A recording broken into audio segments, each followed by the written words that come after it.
Hi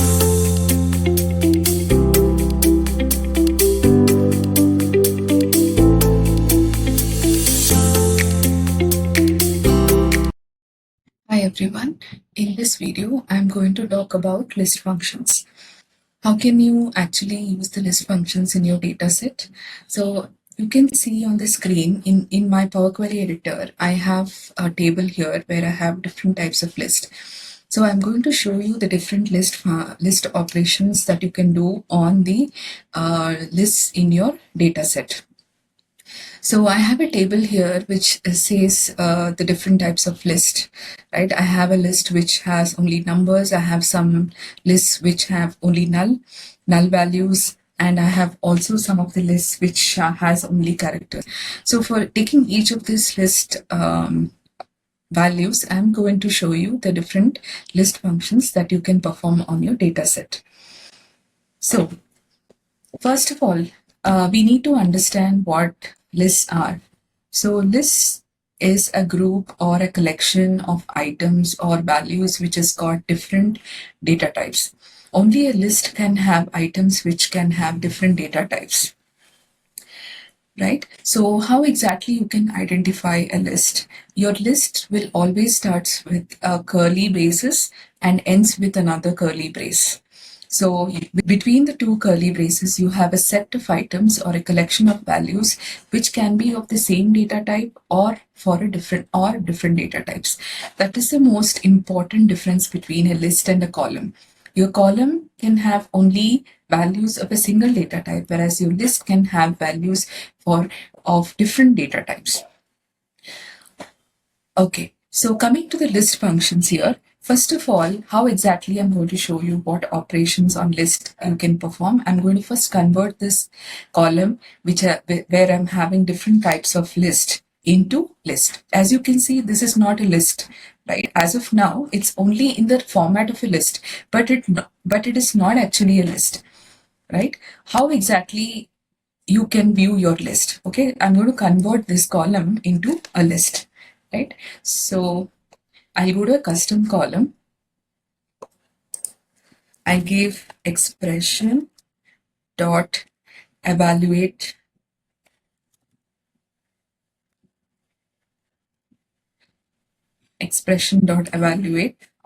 and I'll give you the input list column here. So just insert that column here and close the braces. I'm going to give this column name as list and I'll click on OK. So now your column has been converted into list, where each of this row you can see has been converted into a list. You can go ahead and click each of this row and find out what exactly your list is. Basically, it's the same input list column where I'm having different kinds of list. I'm just converting that into a list, right? In this format. It is Power Query. In the Power Query editor, it is actually identified in this way, list. Right? So now let me show you the different operations and different functions you can perform on the list. Right? So I'm going to create another custom column here where I'm going to give count items. Okay. Basically, I want to count my list items. So I give list dot count. As you're typing, you can see the function which comes up here, that is list.count. You can select that as well. And in the brackets, I give this column called list.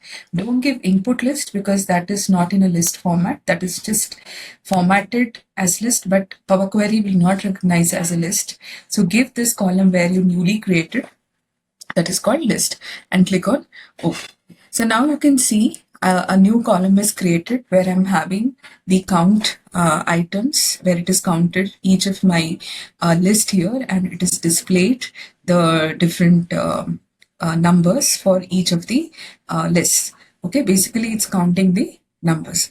So a simple way where I'm going to show you how instead of creating a separate column, you can add it to the previous column itself where I have added or created this list. In the same step, I'm going to show you how you can count this list as well, right? So when you added a new column, you got this list, right? This is your list. This is your output list, each of your list. So the each keyword denotes each list, that is each row of list in your column. So for each list here, I'm going to apply list dot count, and I'm going to take this entire uh, part of this previous step as my list, right? And close your braces here, because list.count has got to open and close braces. I will open and close the braces here, and I'll click on enter. So you can see you don't have to create another another column. And on the same column itself, I have created the list as well, and I have done the count as well. Right? So in this way, one advantage is that you can minimize the number of steps in your query, and basically this improves the performance of your query, right? So in the same way, on the same step, I'm going to show you other functions as well. We have another function called list dot. Instead of count, I have a function called list dot max.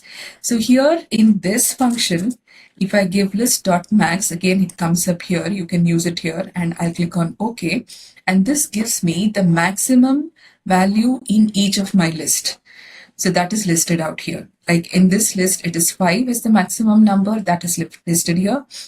And in this, it is 50. So for each of the list, it's going to show me the maximum value in my list. So this is about list.max. The next function is about list.minimum. It's very straightforward. List.minimum will give you the minimum value in each of the list.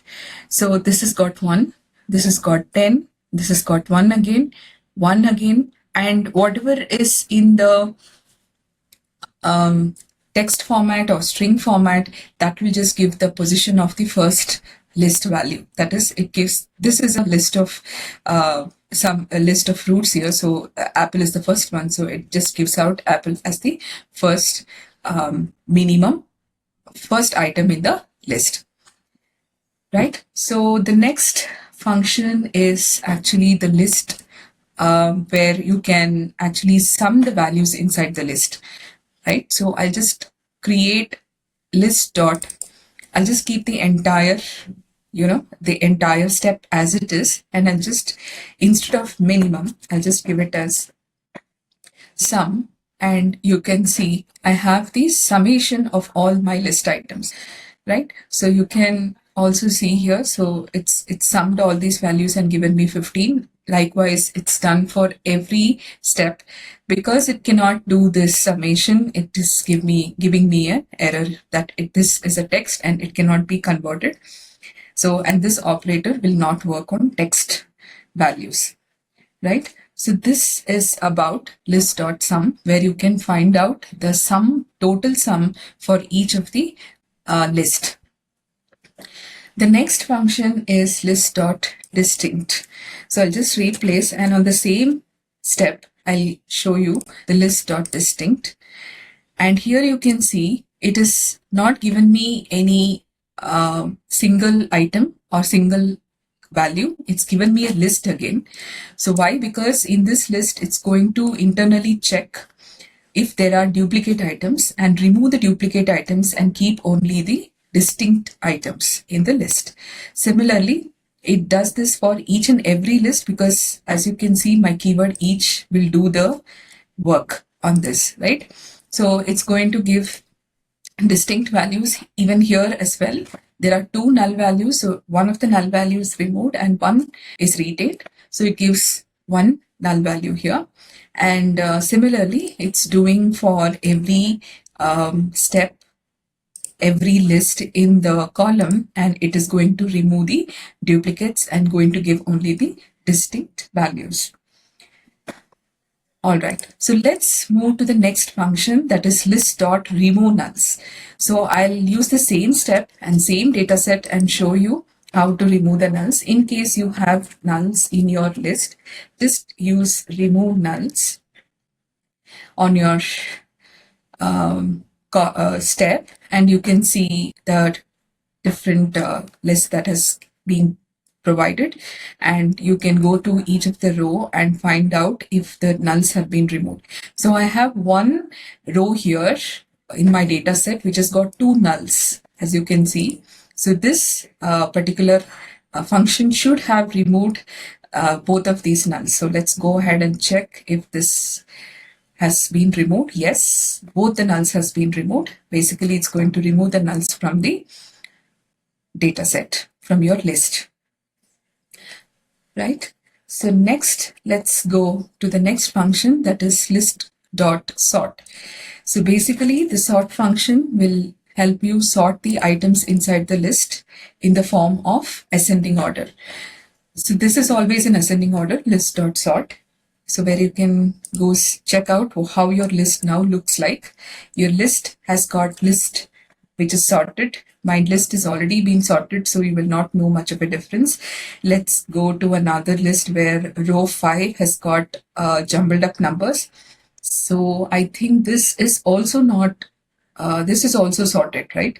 So you will not see much of a difference in this. But basically, if you have any of your list where you have different jumbled up values in your list, so basically it's going to arrange your list items in ascending order. So let's go to the next function, that is list.reverse. Just keep everything as it is, and I'll just give list.reverse.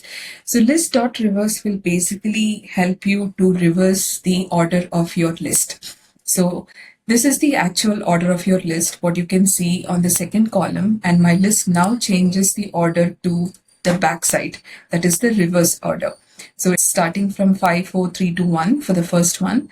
And in case if you want to see the character as well, the character string list as well also works in a similar way.